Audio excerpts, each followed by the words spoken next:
This conference will now be recorded. Hello and welcome to Let's Talk Business. I'm JoAnn Forrester, the Empress of Biz, and my co-host, of course, is the Duke of Business, my friend Sal Acosta, and we have an exciting show for you. And since this is Sal's special friend, I'm going to have him do the introduction. Well, thank you, Joanne. Yes, I've known Joe now for many, many, many years here in the Pittsburgh area. And it's exciting to me that Joe has his hands in a bunch of different things. So, among other things, he's a realtor. He's also an artist and designer of t shirts and sweatshirts. But what we're going to talk about today in particular is a startup that he's doing that is called Impact Customer Reviews. And basically, it's geared for tradespeople. If you're a plumber, electrician, roofer, whatever the case may be, and you do work somewhere, there's a multitude of sites that allow the homeowner to comment and review and rate and give feedback on that tradesperson. But funny enough, there's really none that allow the tradesperson to give comments and reviews and ratings on that homeowner. And obviously, that's very valuable information for other people that may be thinking of doing business with that person. So, um, Joe, welcome to our show. Is Before we get started, did I do a good description of your startup? Is there anything I missed? Anything you want to add? No, that's the essence of it, and I wanted to first thank you for having me on the show. I really appreciate the opportunity to be able to share more about impact customer reviews as well as anything with you, man, because obviously you're a great person to know, of course, and nice to meet you, JoAnn, as well.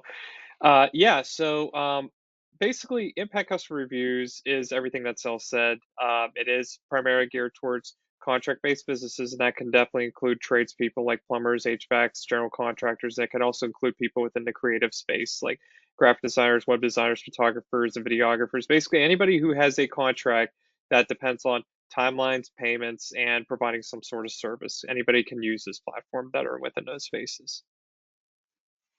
I was fascinated by what you're doing because in my consulting career, I have done several things. I have worked with construction companies. I have been a part owner in a couple of companies, and there are some times where you really wanted to give a review, but some good, and then there were a few times that it was a painful experience and money was lost. Yeah. So I could probably take the whole show telling you about XYZ.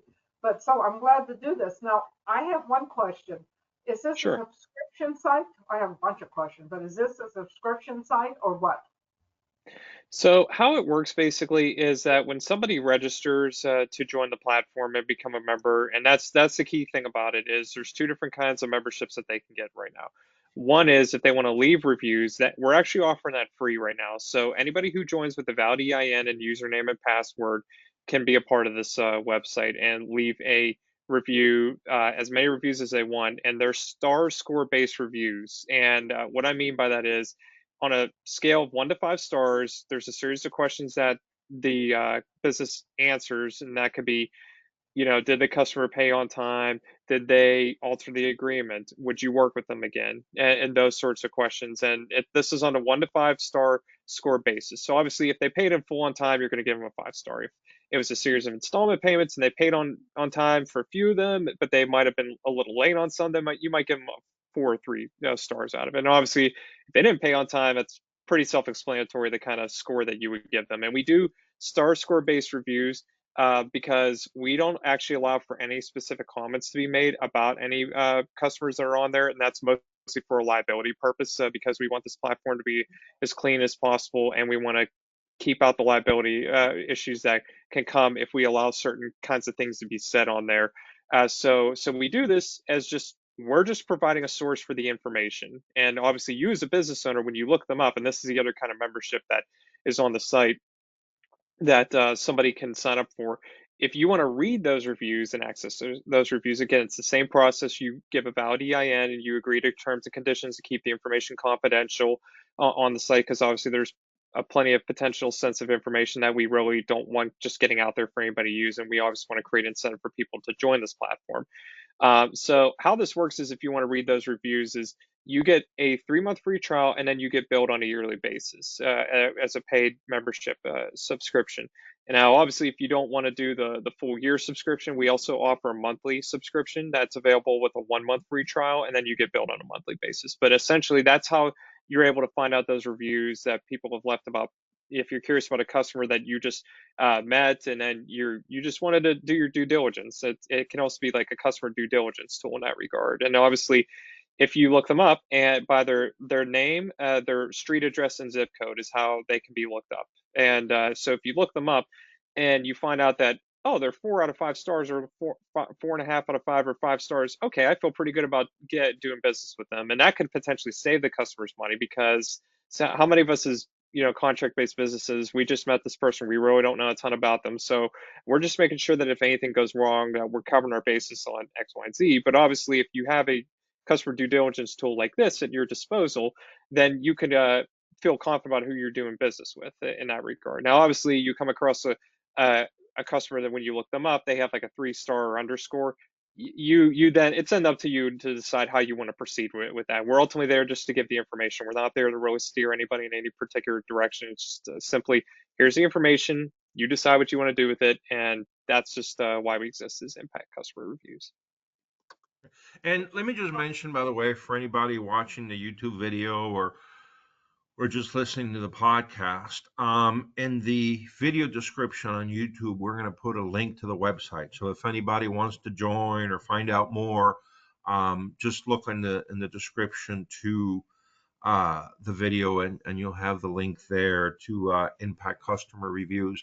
Now, Joe, let me follow up a little bit on something you said. So Sure. if I'm a contractor, I'm thinking of doing business with XYZ person, and I'm on your system, so I can look them up by the address. That's fairly simple. I can look them up by their name, and sometimes there's Joe, there's Joseph, whatever. Um, but if I guess my concern is if there's multiple people living in a single house, right? Let's say husband and wife and maybe adult kids and whatever. Um, how is that going to come out? And by the way, also people, coming and going because they may be renting, and so now they've left, but obviously the address stays there. So how do you deal with, I guess, first, multiple people living in the house? And I'm even thinking, to be quite honest, one Yeah. person may be great to deal with, and maybe one contractor gave that person a 5 stars, and but there's another person living in the house that's a real hassle to live, work with, and they gave him a 1 or 2 stars. Can you see that level of detail? Is it all just kind of together? And also, that person again may have been renting, they moved, they left, and now there's a brand new person in there. How do you deal with all those scenarios? Yeah, so one, this is why we allow for different layers of how that can be treated. And like for instance, we have the customer name. Customer name is pretty, like it is what it is. And we're always adding to this experience. We can even include like, sometimes people do it by like a business name if that customer was like a subcontractor or they were under like a different like entity name. And then of course the street address and zip code. So ultimately like you're going to find them by name, and then if like that doesn't work, then there's like the street address part of it, and then of course the zip code. So because there's certain things that we can and can't share, just because of like the liability part of it. And that goes back to what we've been told by a business lawyer who has helped us compile like the sort of information that's out there in that regard. And then obviously, if you're talking about a situation where maybe there was like it was a couple, one like the wife was great to deal with, but the husband wasn't, or vice versa. I think at that point it would probably be good. Like if that were me in that situation, I would probably give them like kind of like a mid-tier score at that point, like maybe like a 3.5 or 3-star score. Like if somebody was great, because I've been in situations like that in the creative profession where like, like the one person was great to deal with, the other person was a little more difficult. So I would probably give them a mid score in that one, just to be fair and partial. And we encourage everybody to leave truthful and impartial reviews. It's actually part of our user description, our user agreement, that we have people click when they register, and then along with like keeping the information confidential. So that's how we would treat that. Clarify. I must be a business owner with a valid EIN number to come onto your site and uh, use the service, correct? Yes, that is correct. Okay. Do you have any of the major suppliers that contractors would use on that site doing advertising or anything like that? We actually do have that in the works in the future to get more sponsorships and people to do paid advertising, like including local lawyers and even tool companies and yes, contractors. So yes, we do have a plan for be able to work that into the future. We just launched a platform a month ago, so a lot of it's just us promoting it and then doing like the whole okay, seeing what sticks, what doesn't work, and then to evolve it later on because eventually we do want to get into the advertising space, but we also want to get into different service based professions that aren't just contract based, but they might require a different set of relevant questions that are pertinent to that specific industry when they join, so that we're ultimately allowing for as many businesses to join this platform over time. Because obviously the potential of something like this is very high because there's really nothing like this out here right now. So that's what's in the works to really grow and further this. So, Joe, let That, me ask you a question in terms of a rollout. So you started about a month ago, and obviously there's a geographic component to this, and there's some network effects to this and whatnot. So, Mhm. are you right now focused maybe on starting? I'm assuming in the Pittsburgh market to then maybe go regional or national, or how is this rollout on this development of your startup going to go? So primarily, we are starting it out of Pittsburgh, just based off the people who've already registered for it. Most of it has been Pittsburgh registrants, and also we do have business cards that we're going to be like me and my business partner are basically going to kind of be blitzing some of the local businesses and going to like trade shows and different contractor events that are coming up. Usually those take place kind of in the like kind of fall winter seasons where they're not as busy and active during that time because my business partner, he's a HVAC contractor himself too. So, and he's the one who actually kind of came up with the original idea. His name is Tony Danilo, Impact HVAC. So, yeah, that's what we're going to be doing primarily in the Pittsburgh area. But in the meantime, I do a lot of networking out of the Washington D.C. area because I lived there for a period of time, and I was able to get involved with like very high end professionals within virtual networking groups. I've been able to promote it there. So it's kind of like we're doing like primary promotion in Pittsburgh and then like kind of more secondary geographical location within the DMV, and then have that grow outwardly to cities that especially have a lot of contracting developments going on because they're obviously growing and they're dealing with more customers, which means more opportunity for good and bad reviews. So Now, let me ask you a question. I know you mentioned trade shows, and it occurred to me, I know there's a lot of associations out there for contracts. I mean, there's many. I happen to know one and have been to some events for one called Blue Book, I think, but there's a bunch. Um, have you thought about, has there been any interest in maybe having the association kind of tell all their members, hey, everybody get on this thing because it's going to be great, and if we all get on this thing, it's for the benefit of all of us. So is there any possibility that again an association may kind of take this under their wing and push it out to all their members? yeah, we would honestly love something like that. It would just be a matter of, I guess, connecting to the right person who would be able to connect us as associations, because obviously that would be, brilliant. I mean, to us, there's no reason to not join the site if you're a business. I mean, right now, I mean, there's, free trials available, and obviously just you having the information as a business owner to know who you're potentially doing business with, whether it's a good customer, you're like, okay, I feel good about this. Let's go and, do some work. And it could potentially save the consumers money in that regard because obviously a business doesn't have to charge as much upfront and on the overall project to cover anything that could basically go wrong because they have the confidence and assurance based on what they've read that this customer is going to do great for them. So, but then on top of that, obviously, when you're dealing with a customer who decides to not pay or they're just difficult to work with, and then obviously you as a business have limited recourse. But something like this, I think, would be a game changer for any anybody in the trade business like that. So yes, we would definitely welcome the opportunity to kind of allow this to be pushed in the associations that way. That that an easy way to get them to sign up and reap the benefits of it. Are you the salesman? Am I a salesman? Hmm. Are you the Well, I guess salesman? I guess in essence, for the business, yes, because it's just me and my business partner, and we're just doing the best we can. I mean, I don't typically think of myself as a salesman by title, but I'm just promoting it. Okay, so 5 years from now, what's going to happen?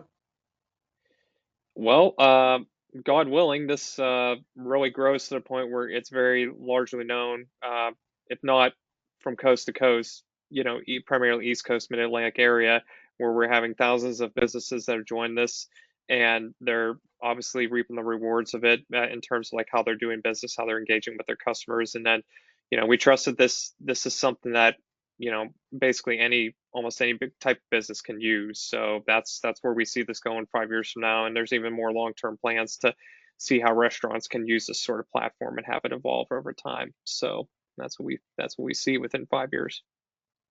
So So you'd like to be what? let me piggyback on JoAnn's question and maybe put a slightly different angle on this.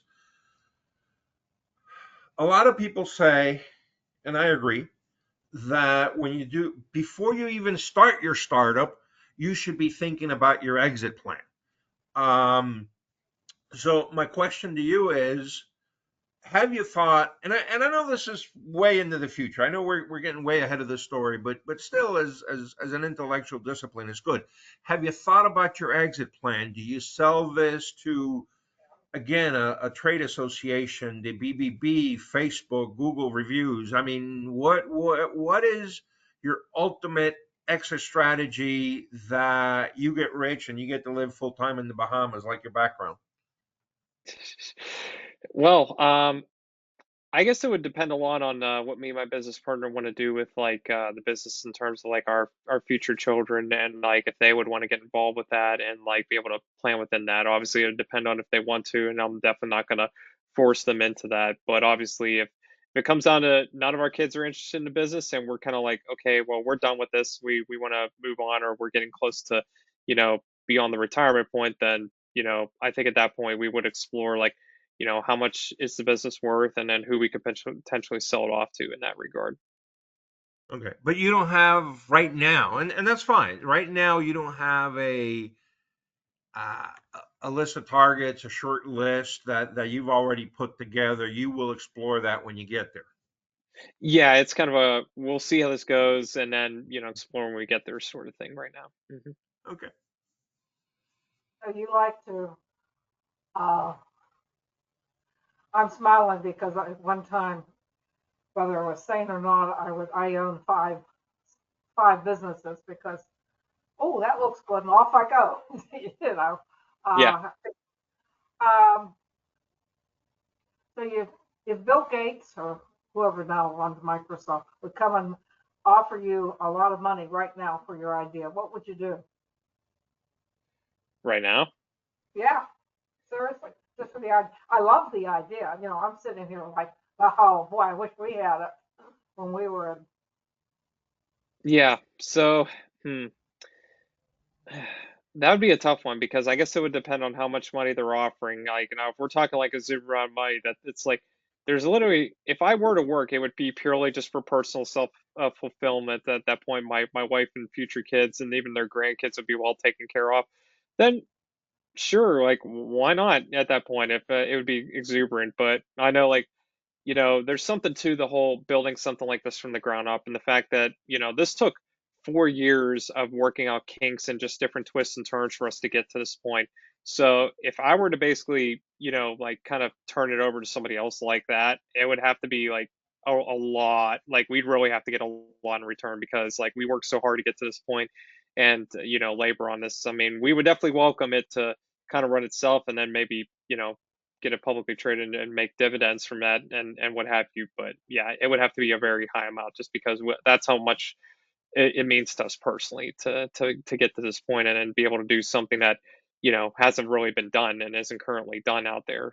Because obviously this is America and this is you know the world that we live in, and there's a lot of different ideas that have already been passed and come and gone. But this is very exceptional, and I think we recognize it as such, and we'd want a hefty return on it basically if we Yeah, were to get that sort of I agree. idea. Now, I just want to make sure I understand this correctly, and for everybody that may be listening. So, you went live about a month ago, but you have been working on this for 4 years. Yes, that is correct. I guess it was, yeah, about this time 4 years ago. My now business partner and his business partner on this originally contracted me out to just build the branding and the website for it, and that was done. And there was different kind of obstacles that came up along the way, and some need for better responsiveness that also came up along the way. That was delaying the project a lot. And then suddenly, about springtime a year ago, I got word that my now business partner's partner passed away suddenly, and it was kind of one of those, oh, all right. And then so I called him up, Tony, and I go, hey, Tony, hey, so I heard about so and so. I'm really sorry to hear about this. My condolences. I just wanted you to know that I'm aware of this. And whatever you decide to do, I will support you 100%. If you want to continue to go full board with this, I'll tell you exactly what needs to get done to get this launched. But if you don't, that's okay too. We tried. Life goes on. I know you have a lot going on, running multiple businesses. So, just let me know what the plans are. So he came back to me about a week later and said, I still want to do this. And I was just like, okay, well, here's what it's going to take to get it done. And then he just was like, I have really big plans and ideas for this, that frankly just haven't gone off the ground. So would you be interested in being like a business partner on this? And I was like, let me think about this, because at the time, I was living in the DC area with my wife, and my wife was 7, 8 months pregnant already. So the last thing I was thinking about was getting involved in our business at the time. I'm like, I'm just trying to make a move and make it safely so that my wife and I are set by the time our little one comes. But the more I thought about it and the high earning potential, and I was just doing simple math on my calculator, like what it would take, like if we got X amount of subscribers, along with the impact that it would have on impact customer reviews, it would have on businesses. And I was just like, this is too good of an opportunity for me to not at least explore, because there's not really much risk or consequence to me and my family either way. So I came back and I told him, I'm interested, and here's what I would do, and that's where the whole partnership offer came into place. And then when I moved back to Pittsburgh with my family, we chatted in person, and we were committed to doing what we needed to do to get this off the ground, and here we are. I'm curious, why did you come back to the Pittsburgh area? Well, my wife's residency match, because my wife is a doctor, and she was going to medical school in the DC area, and she matched at for her residency at Allegheny General Hospital in the north side of Pittsburgh, and that's what brought us back. Welcome back. We're glad you're Thank you. here. Thank you. Glad to be back. Yeah, Now, is your yeah. business partner in DC? No, he's actually in Pittsburgh. Yeah. Okay. What were when you're talking about, I can just, my mind's whirling around the possible legal problems. So you have an attorney that basically worked through some of the whole concept with you about what you could do and what you could not do. Yes, we have. So that's always fun dealing with them. So, Yeah, but it's very necessary, because like, as like, customers can, leave their reviews, but then, like, when it comes to businesses leaving reviews, you don't want to put anything out that could be viewed as potentially slanderous, and then it's more of a headache to deal with afterwards if you make that sort of statement. So we're very grateful for the input that we got, because ultimately, like, it's like we both got families, and we want to try to do this as cleanly and forthright as possible. So yeah. Yeah. And by the way, and I don't know, maybe you won't have as much of this because you're dealing from the contractor side, and I don't know, maybe they're a little bit more, whatever the word is, diligent, responsible, on the ball. But I deal with a lot of business owners that are open to the general public, and sometimes they'll get a bad review, and it'll be very specific. And yeah, it'll be specific to the point that they realize that, hey, this person was never in my store. They went to like a competitor, they got confused. That you can establish that based on your sales record, based on your security camera, however you want to do it. and but yet here they are leaving a bad review, and you're sort of in a no-win situation, right? Because if you challenge it and you say, hey man, you're confused, you weren't even in my store, that looks bad. If you just let the review sit there, you look bad. So I personally always take all these reviews with a grain of salt, but hopefully, again, because you're working at it from the contractor side, they're a little bit more accurate, hopefully. Yeah. Yeah.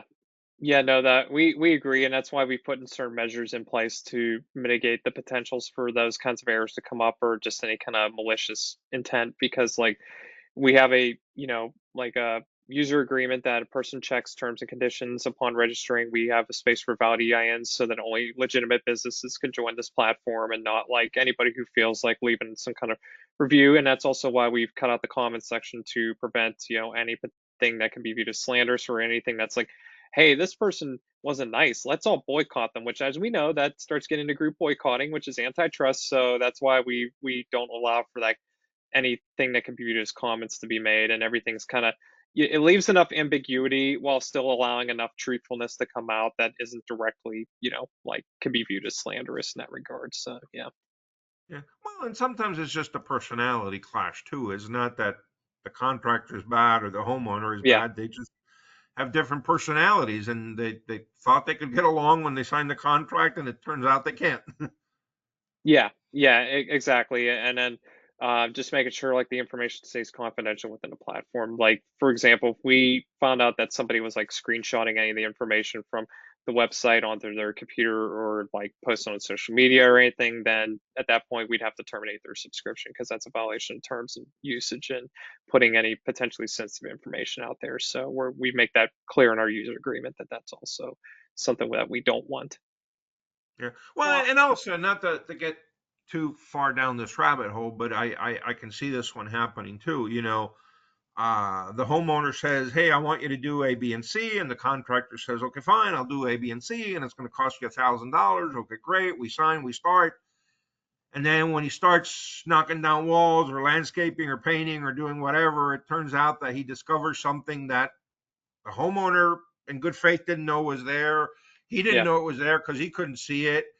And now he comes back and says, hey, it's not going to be $1,000. It's going to be $2,000. And now the homeowner thinks he's getting gouged, and the contractor just doesn't want to lose money on something that he didn't know. And certainly then again, we go back to the personality thing, and then everything Yeah. unravels, right?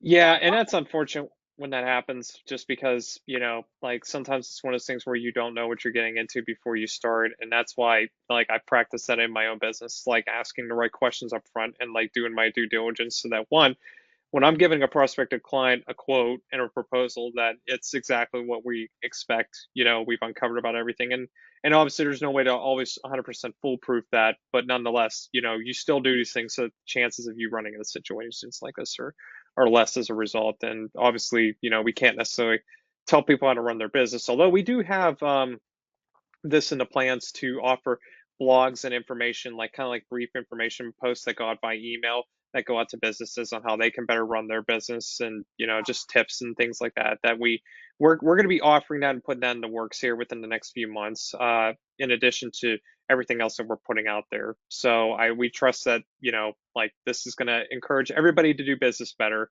as a result, and then be more informed at the same time. yeah, I was going to say because having been on both ends and having salesmen and what happened, and by the way, if you need a good writer and someone who has a lot of experience, I'm available. Uh, Thank you. One of the things that happened is one of the companies that I work with, we had a force of 12 salesmen.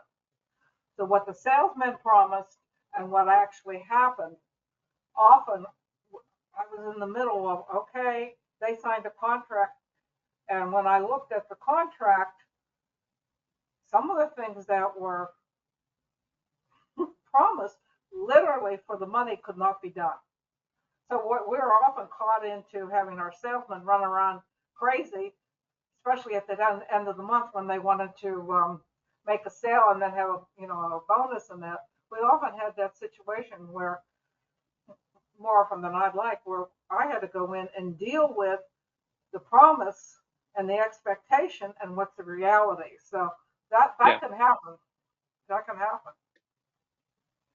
Yeah, yeah, without a doubt, that can definitely happen, and it's always unfortunate when sometimes that can happen, and like you just do what you can as a business to, at the end of the day, cover yourself and just making sure that you're able to deliver on what's promised, and if you're not, how are you going to properly, like make that right with the customer? Because there are plenty of times where the customer actually is right, and at the end of the day, I mean, we've all been there where something came up and it's like, oh, I have to go back and do this, and we have to occasionally, kind of eat that, just for the sake of maintaining a good business relationship.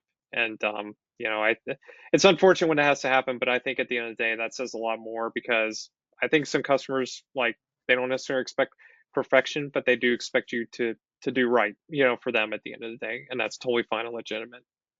Yeah, yeah. I'm looking forward to your continued success. Sal, was there any other questions you want to ask? No, I was about to say that we've been here for just about half an hour, give or take, on this very exciting topic. I guess maybe before we wrap it up, Joe, you're the expert on this. Is there any question that you said, "Man, I wish they had asked me this," or "We didn't talk about this"? Anything else you want to get out there that you think is important before we wrap it up? Um, so no, I honestly think that's about it. You guys asked a lot of great questions, and I appreciate you doing that because obviously, we have gotten a lot of questions asked about the different things, especially in the realm of what you, have brought up, and I think it's given us an opportunity to make sure that we're covering everything and that we're making this as good of an experience for everybody that joins our platform as much as possible. Because at the end of the day, we were both in agreement, my business partner and I, that we wanted this to be darn near perfect, if not already perfect, by the time this is ready to launch. Because we've told people about this for months, even before I, told people what exactly it was. I said I have a new platform that's going to be coming out soon. I can't necessarily get into detail about it yet, but I can promise you this is going to be a game changer if it reaches its highest potential. So that's about it. We just really believe that, with the plans we have in the works and the opportunity that's available through this platform, that this has the opportunity to ultimately change the way that businesses engage with their customers across the board. And I know that's a big and bold statement, but I'm completely comfortable making that because that is truly what the potential is. I mean, if you're able to make a more informed decision about who you're doing business with, you would do it. And we're offering this opportunity to be able to do that in a clean and honest way. Yes, I like Thank that. you. So, JoAnn, any last words? yeah, I would love to revisit Joe in about 6 months, 9 months from now and see how it's going. Yeah, absolutely. I'd love to be able to chat more about it then. Okay. Well, Joe, thank you very much for sharing this time with us and letting us get in on the ground floor of your success and helping you start to get the word out there. It is definitely very exciting. I think it's a very needed product. I think you will do very well with it. And yeah, if you want to come back 6, 9, 12 months from now and tell us how it's going and if you've grown regionally to the East Coast, however you're doing it, we'd love to hear about it. Well, I would greatly appreciate that. I thank you so much for your high regards, and thank you very much for having me on the show today, guys. I appreciate it. Sal, you're always a pleasure, and JoAnn, a pleasure to meet you for first time ever. And this is great. I appreciate you allowing me to have a voice to talk about it. Okay, great. Perfect. I look forward to your success. Thank you. Thank you. Thank you very much, guys.